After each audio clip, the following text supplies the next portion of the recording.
Bueno, comenzamos la segunda parte de nuestro programa, La Voz del Pueblo de Dios, desde Caracas, Venezuela, hoy 5 de septiembre del 2015. Rosa. Vacaciones o campos de concentración. Son las 4:30 de la mañana y estoy llegando al terminar La Bandera de la ciudad de Caracas, en Expreso Mérida, desde la ciudad de Trujillo, después de una hermosa vacación. Lo que encontré allí, hay que vivirlo para creerlo. Cientos de familias abarrotadas en el sitio. Los que conocen el terminal saben la dimensión que tiene. Largas colas de mujeres que esperaban ansiosas su oportunidad para entrar al baño después de un agotador viaje. Dichosos nosotros los hombres que no tenemos que hacer colas y podemos entrar con facilidad. El proceso nuestro es más rápido. ¿El de ustedes? Por supuesto. Sí. En todas las mesas del terminal habían familias recostadas encima de otra, en un sueño profundo, y otros con cara de no muy buenos amigos por el cansancio del viaje, esperando que amaneciera para regresar a sus casas de forma segura. Tratamos de encontrar algún sitio, lo cual fue imposible, y al fin nos pudimos recostar en un pedacito de pared que encontramos desocupados.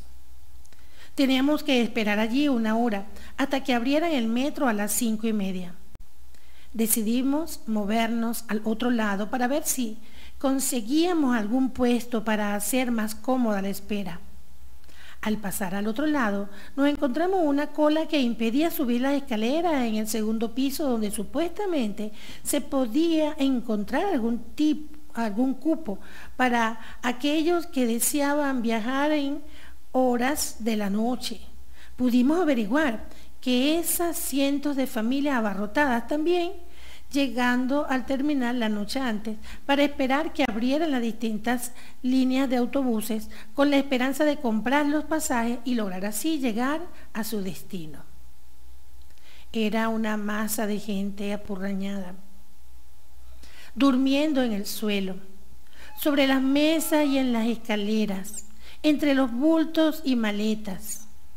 Aquello parecía un campo de concentración, de refugiados ante una espantosa tragedia. Es increíble lo que pude vivir en esa hora de estancia en ese lugar. Me dio mucho dolor ver tantas familias que desde la noche del día anterior tuvieron que estar allí para lograr comprar unos pasajes y después esperar todo el día, porque la mayoría de los transportes públicos, que son los que pueden abordar las familias más pobres, salen en horas de la tarde y de la noche para llegar a su destino a las horas más inoportunas. ¿Por qué someter al pueblo a una situación tan absurda?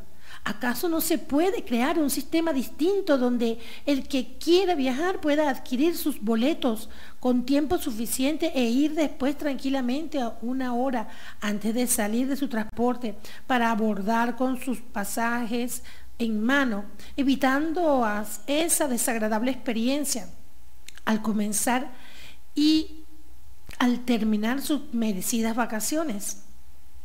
Porque tenemos que parecer esas experiencias, ¿por qué parecerse esa experiencia a un verdadero campo de concentración para nuestra gente más pobre? ¿Qué pasa en Venezuela? Que todo tiene que ser tan complicado, pudiendo de forma más organizada hacer más agradable nuestros traslados. Pablo, un servidor. Esa fue una experiencia de nuestro hermano Pablo, que se fue de viaje y se consiguió eso cuando regresó. Pero tenemos que analizar un poquito más o menos qué es lo que puede pasar en estos momentos, por qué tanto problema de transporte. Y un análisis que yo estuve pensando es que Caracas es una ciudad relativamente muy pequeña para la cantidad de población, o sea, más de 1/3 de la población de Venezuela está hacinada en Caracas. Caracas, una ciudad que prácticamente tú cruzas Caracas o la Gran Caracas, la cruzas en media hora. Y entonces vemos que estamos totalmente hacinados y no hay la cantidad de transporte para trasladar a tanta gente, que lo que veníamos hablando en el camino, gente que se ha venido del campo para la ciudad a trabajar, porque ya no se puede trabajar en el campo porque el campo precisamente no es rentable. Deciden venirse a la ciudad, hacer un rancho, alquilar una casa, alquilar una habitación y luego posteriormente, bueno, buscar a salir a ganarse el pan nuestro de cada día. Muchas veces se convierten en buhoneros, trabajan las mujeres en casas de familia, en lo que puedan hacer, pero la gente tiene que subsistir. Llegó el momento de las vacaciones. Viene el éxodo vacacional, porque por eso es que se le llama el éxodo vacacional. Sale cualquier cantidad de gente y millones de personas. Sí, no hay la estructura, ni hay la cantidad de transporte para trasladar a tal cantidad de personas. Pero entonces yo me pregunto, los culpables son las empresas de transporte.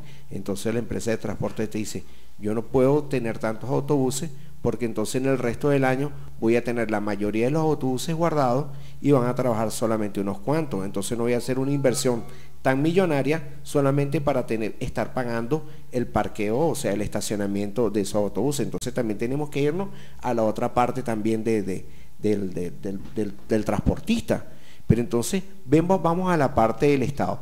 Venezuela está concentrada lamentablemente en Caracas. Una de las soluciones que podemos ver, primero, Pablo lo dijo, no podemos comprar los tickets por internet, no podemos comprar esos pasajes de otra forma. ¿Por qué tenemos que pasar tanta penuria, tanto trabajo solamente para agarrar un autobús y salir de Caracas para nuestro destino, de donde venimos, donde tenemos nuestros familiares? En las líneas aéreas, porque tú lo viste en esa parte, Pablo, lo viste en el terminal de la Bandera, sí, pero sí, lo vemos en las líneas aéreas también. Yo viajé hace 2-3 meses, estuve en España y resulta que cuando yo me voy a un avión de Malasia de aviación, un avión que le caben como 500 personas, que yo es, bueno, súper incómodo, pero se viaja relativamente bien, entre lo incómodo viaje bien. Y vemos qué es lo que está pasando. Bueno, resulta que los aviones de Conviasa están accidentados, no hay suficiente, la gente está viajando, el Estado se ve en la obligación de alquilar aviones a otros países para poder hacer el traslado, pero entonces lo hace a nivel internacional para los viajes y a nivel muchas veces nacional para los viajes aéreos pero nacionales, pero entonces nos conseguimos con un gran caos en los terminales terrestres. Y entonces, ¿cuál debería ser la solución? Se me viene a acotación, Pablo, tú hablaste de campos de concentración y estoy recordando una crisis humanitaria en este momento que está sucediendo tanto como en la frontera colombo-venezolana, que no es ni parecida, porque se está exagerando muchísimo las cosas que están pasando, pero sí tenemos una crisis lamentable, pero muy lamentable en Europa.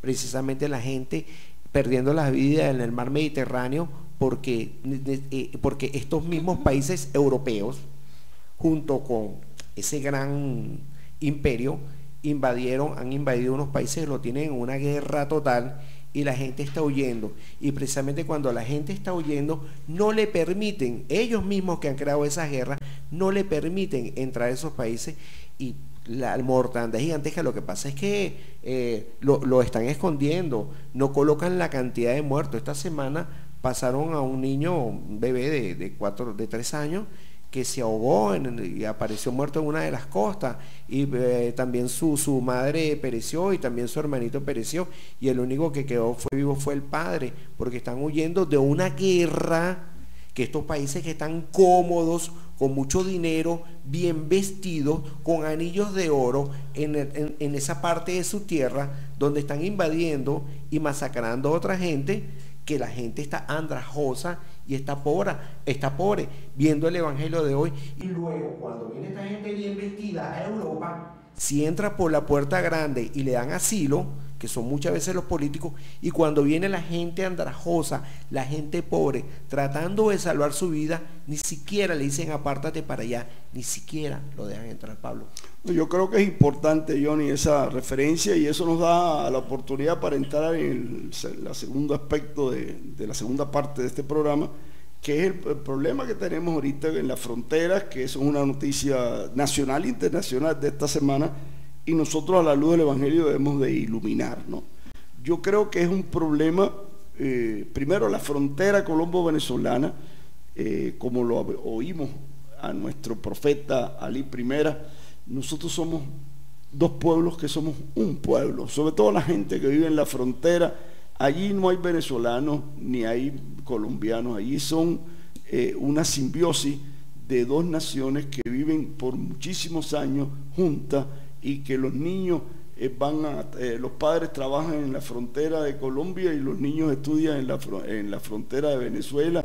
Ahí salió un documental muy interesante por Cubavisión, donde hay un CDI y a 30 metros del CDI está la frontera con Colombia. Por lo tanto, ellos atienden, como es natural y lógico, a todas las personas y no le preguntan cuál es su nacionalidad, ni le piden la cédula para ver si lo atienden o no. Allí se atiende a todos los seres humanos que lo necesitan, sean colombianos, venezolanos, rusos. Allí no hay ninguna discriminación, como debe de ser, como debe de ser. Yo creo que eso es un problema. Primero, a mí me gustaría que, tomando en cuenta este problema que nosotros tenemos en fronterizo, lo primero que yo quiero pedir es que no generalicemos. Aquí los malos no son los colombianos y los buenos los venezolanos. Aquí dentro de nuestras dos naciones hay gente, la mayoría de los venezolanos y los colombianos son gente extraordinaria, sobre todo la gente humilde y sencilla que comparte educación, comparte. La esposa es venezolana, el esposo es colombiano, los hijos son colombo-venezolanos, es decir que, y son gente muy buena. Ahora, que dentro de estas personas, sean colombianos o venezolanos, hay gente corrupta, bachaquero, dicho sea de paso, eso quiere decir, viene de la palabra bachaco, de gente que lo que hace es tomar una cosa y llevarla y revenderla a precios desorbitantes, que se aprovechan de la situación, que explotan al hermano. Bueno, explotadores y corruptos lo hay en todas las naciones y en todos los pueblos. Y precisamente la medida del gobierno, a mi manera de ver, yo quería también la visión de mis compañeros, porque esto es un tema que estamos tratando aquí en vivo. Yo creo que la intención es darle un parado tanto a los corruptos que hay en Colombia, que se aprovechan y están comerciando con nuestra moneda y están creando un caos, cogiendo la gasolina aquí, vendiéndola a precios desorbitantes del otro lado de la frontera, explotando a sus propios hermanos colombianos, ¿no? Y otra cosa es los corruptos de nuestro gobierno, de nuestras Fuerzas Armadas, que no hay que generalizar tampoco. Hay gente de las Fuerzas Armadas muy honesta, pero lamentablemente hay gente allí que son tremendamente corruptos y se creen que son muy bolivarianos, y lo que hacen es pasar gandolas, porque una cosa es el bachaquero de personas individuales y otra cosa son gandolas completas que pasan alimentos que, claro, como es natural, aquí se venden por un precio que es risible y allá se venden de una forma desorbitante. Entonces allá hay un tremendo negocio de los comerciantes y de los corruptos que nos estaba desangrando, y había que tomar medidas, que es lo que el gobierno ha hecho, de cerrar la frontera. Pero yo creo que eso tiene que ser una medida temporal para que esto se pueda resolver de una forma mucho más justa, porque ese cierre de frontera ha logrado que incluso niños que estudian en Venezuela, ahora que en el próximo curso escolar, ellos no pueden estudiar porque estudiaban aquí, los padres trabajan allá, la mamá trabaja en Colombia y el papá trabaja en Venezuela, y cómo hacen con la frontera trancada, ¿no? Yo creo que aquí tiene que haber una medida, porque tenemos que orar mucho para que los dos gobiernos lleguen a un acuerdo, a un diálogo constructivo, respetuoso, porque se están faltando el respeto tanto el presidente nuestro como el presidente de Colombia, se están faltando el respeto, y así no puede haber un acuerdo, ni cuestiones de posibles amenazas. Como yo voy a dialogar con una persona que yo estoy convencido que me quiere matar? Entonces yo creo que hay veces que estas cosas se acerban y no son beneficiosas para ninguno de los dos países, para ninguno de los dos gobiernos y sobre todo para ninguno de los dos pueblos. Por eso este es un aspecto, hay muchos aspectos que estoy seguro que ustedes van a tratar. Sí, fíjate que me parece interesante. Claro, el editorial que se presentó en este momento tiene muchos tópicos que tratar. Sin embargo, solamente voy a tocar, Pablo, el problema coyuntural que Johnny lo explicó muy bien, de la migración que hubo aquí, y es uno de los aspectos que se evidencia. uno ve el árbol, ¿verdad?, que viene siendo el problema, pero no ve el bosque, que viene siendo todos esos elementos que están inmersos allí, que dan como consecuencia esta situación, ¿verdad? Son muchísimas. Pero hablando del problema de nuestra hermana República de Colombia, justamente uno de esos problemas es eso, es la migración. Porque fíjate que se está hablando de que Venezuela está en crisis, Venezuela está mal, Venezuela está quebrada. Sin embargo, el problema está en que como se cerró momentáneamente por situaciones de contrabando de aquí para allá, que se llevan los productos subsidiados para nuestra población, y el pueblo que está cerca está completamente abandonado del mismo Estado y se alimenta de Venezuela. Entonces hay como una contradicción, porque ¿cómo vamos a decir que Venezuela está arruinada si está abasteciendo y es una economía pujante para todas las ciudades que están alrededor de la frontera de Venezuela? Entonces fíjate qué interesante es esto, es algo para reflexionar. Un elemento también mencionaba este cierre de la frontera, que no es de toda la frontera, sino que son de unos sectores del estado Táchira, ¿verdad? Es importantísimo verlo, porque no es todo, ni siquiera es todo el estado, son apenas unos puntos fronterizos. En esos puntos fronterizos, a pesar de que está cerrado, sin embargo, se está aceptando el paso de las personas que van a trabajar.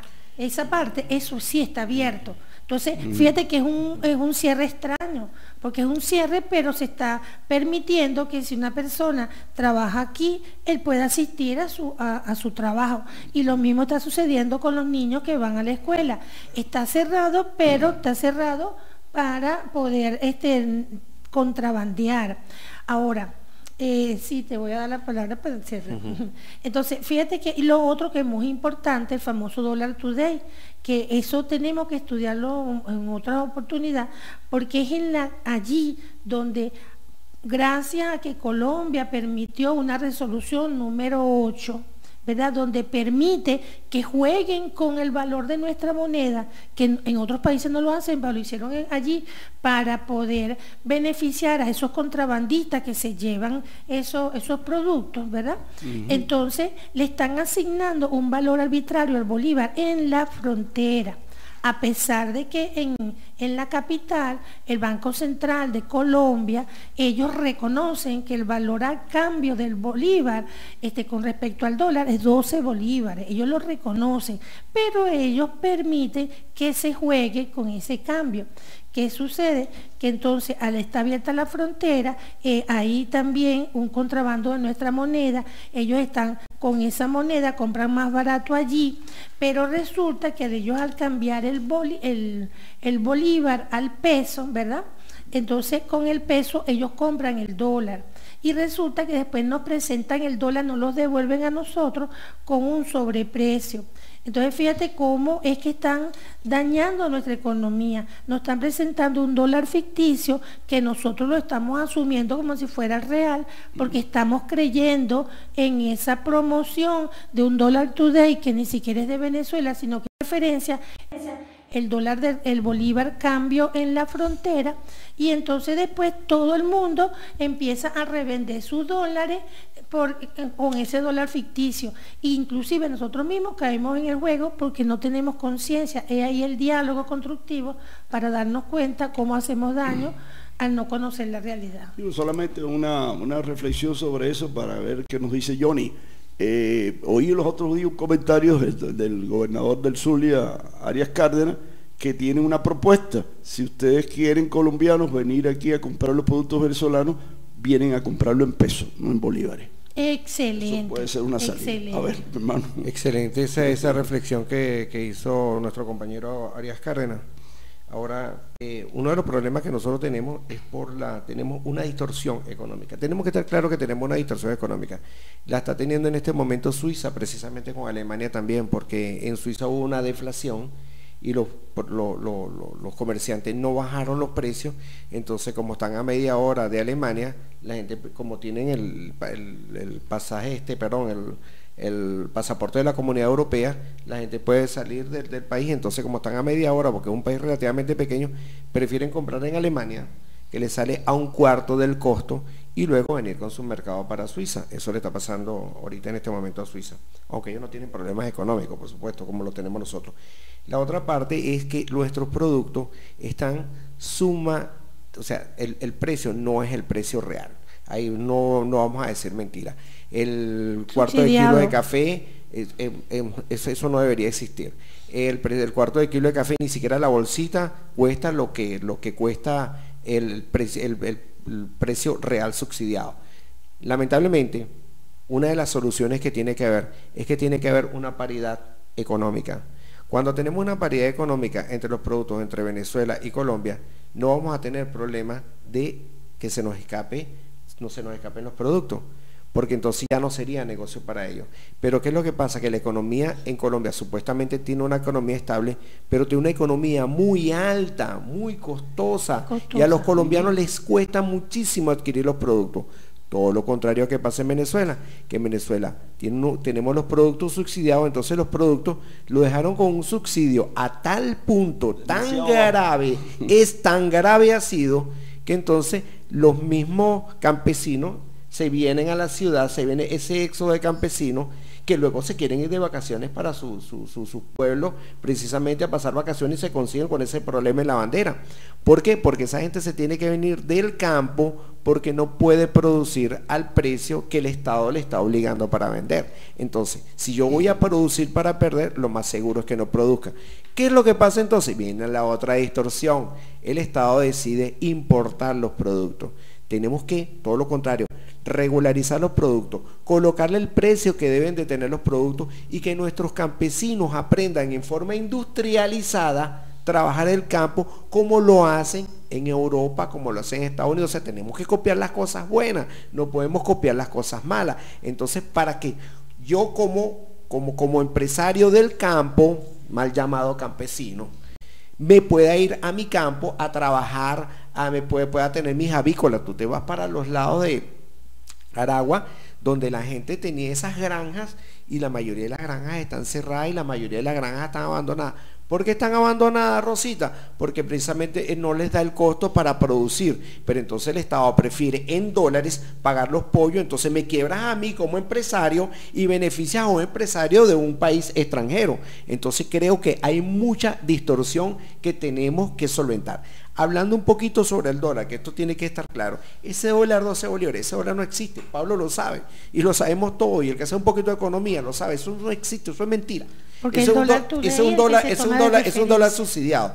Pero sí hay un dólar, el dólar tiene un costo. ¿Y cómo se le saca el costo al dólar? Precisamente las reservas internacionales, o el dinero que está en la calle, el circulante y el que está en los bancos, se divide entre la reserva internacional, y eso nos da un costo del dólar. Y ese dólar de costo no nos da 12 bolívares, tampoco nos da 200 bolívares, tampoco nos da 300 bolívares. Creo que está en 400 y casi que un poquito más allá. Y de paso, mientras el Estado siga fabricando billeticos de 100 y siga fabricando más dinero, y no estén entrando dinero de la calle, este dólar que está aquí va a costar muchísimo más. Y los que realmente saben de economía saben cómo funciona, aparte de que hay una distorsión a la cual se encargan, porque se aprovechan de la situación para estafar en ese momento. Entonces creo que, resumiendo un poquito, que tenemos, yo ayer estaba hablando con Nelson, y yo digo, mira, nosotros podemos evitar el contrabando de extranjeros en la frontera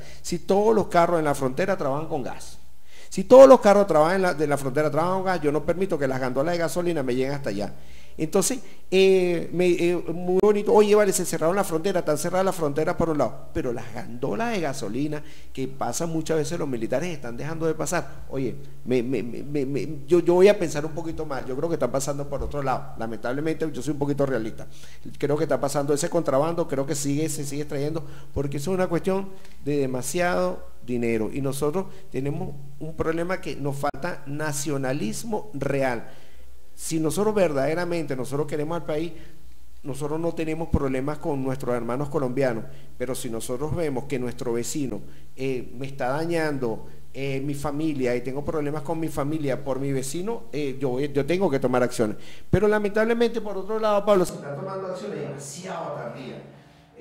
Yo estaba viendo que hay demasiado, o sea, llegaron muchos problemas y todo este tipo de cosas, pero yo creo que nosotros tenemos que unirnos precisamente a ver dónde están nuestros problemas con tiempo para poderlos resolver con la iglesia, con la gente de la oposición, con el empresariado, con el gobierno y con el pueblo. Tenemos que unirnos todos para poder resolver los problemas.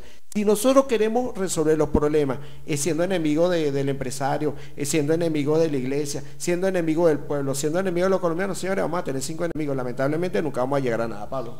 Bueno, fíjense, este tema tenemos que seguirlo la semana próxima. Vamos a ver si logramos con el editorial de Proaño poder entender cómo debe haber un diálogo, pero un diálogo verdadero, un diálogo que tiene características, que no tenga antidiálogos, que no trata de imponer, que seamos amplios en nosotros tratar de escucharnos y entender, ponernos de acuerdo en un problema tan delicado, tan complejo como es esto de la economía, que salió a relucir porque es un problema fronterizo, definitivamente.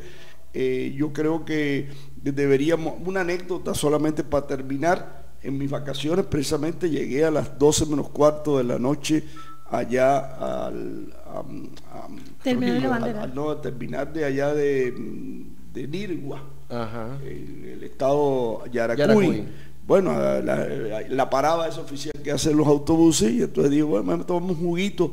Y le digo a Marina, vamos a ver qué es lo que hay ahí de jugo. Y di cuenta de que había entre los jugos como 2 o 3 jugos de los Andes. Yo digo, oye, ese es el que me gusta a mí. Entonces pedí el jugo de los Andes, 3 jugos, vamos a tomar los juguitos de medio litro. Y cuando yo voy a pagarlo, me dice, son 60 bolívares cada uno. Entonces yo digo, oye, bueno. Y cuando veo el precio justo, en la etiqueta dice 22 bolívares.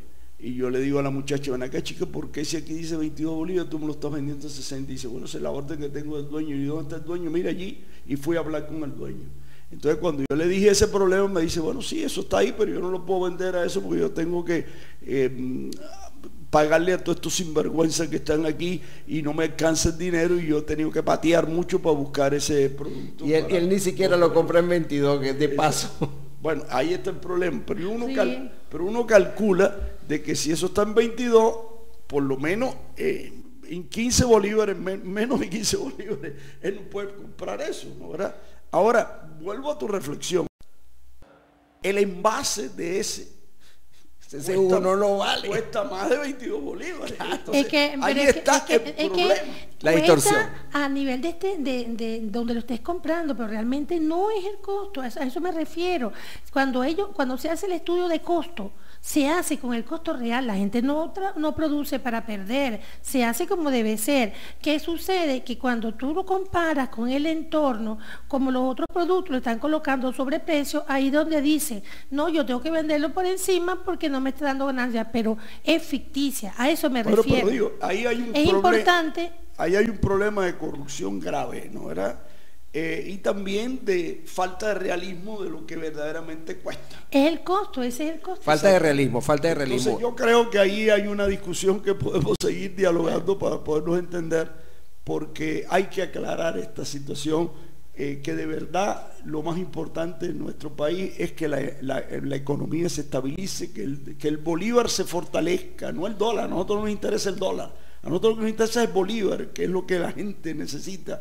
Y ahí tiene que haber una política económica de evaluar la moneda, no de devaluar la moneda. Entonces eso es un reto que tienen los estudiosos en eso, pero nosotros como servidores del reino de Dios y de su justicia apelamos para que siempre se busquen soluciones a favor de los más desheredados. Y los más desheredados de Colombia y Venezuela no tienen dólares, tienen bolívares y tienen pesos. Pues bien, vamos entonces a despedir ya el programa, se nos fue el tiempo. La semana que viene vamos a dedicar un programa a vamos a seguir con este tema, iluminados con este artículo de Monseñor Proaño sobre el diálogo.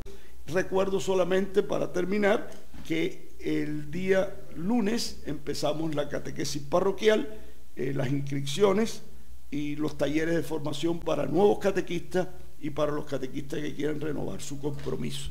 Estén pendientes que voy a anunciar eso ya a partir de este domingo. Despedimos el programa. Dándole gracias a Dios una vez más y dándole gracias sobre todo por esta oportunidad de poder conversar, poder dialogar, tal como dice el Evangelio. Tenemos que acompañar para poder abrir los ojos, abrir el entendimiento y poder proclamar la realidad, la verdad. Amén, bien importante lo que está diciendo Rosita. Gracias a Nelson y a Jesús, que bueno, usted Margarita pasando unas merecidas vacaciones, te lo merece Jesús, un saludo, te queremos muchísimo, nos hace falta, pero también queremos que descanse un poco. Gracias a Rafael Fernández, a Manuel Maldonado, gracias a Espíritu Santo, a ustedes en sus casas, que nos siguen semana tras semana, porque me llamaron en muchas oportunidades. Johnny, ¿qué pasó con el programa? Ya va, que nosotros también necesitamos unas vacaciones. Gracias a ti, Pablo, que también se tomó unas merecidas vacaciones. Amén. Rosita, que, oye, esa Estuve trabajando en vacaciones. esa es la mujer que no descansa, ese batichica, porque No. realmente Rosita trabaja muchísimo. Tenemos Yo de buena verdad, penitencia. yo vivo, señores, yo vivo en una eterna vacación, porque para mí vacaciones son todos los días. Yo disfruto todos los días del mundo, yo le doy gracias a Dios por todos estos días que disfruto. Yo me tomo mi tiempo, yo trabajo, yo estudio el Evangelio y siempre estoy pendiente de tantas cosas, pero yo gracias a Dios mi vida la llevo como unas vacaciones y le damos gracias a todos y a ese Espíritu Santo y a Dios por acompañarnos y tomarnos como instrumento para poder llegar a ustedes. Pablo, para la bendición final. Bueno, que el Dios del amor, de la sabiduría, de la prudencia y de la inteligencia nos ilumine siempre en este problema que hemos abordado hoy y también el resto de nuestra vida, y que aprendemos de Johnny vivir trabajando y en vacaciones Todos los días. glorificando todos Amén. los días. Que el Dios Padre y el Espíritu Santo nos bendiga. Nos vemos la semana próxima en su programa La Voz del Pueblo.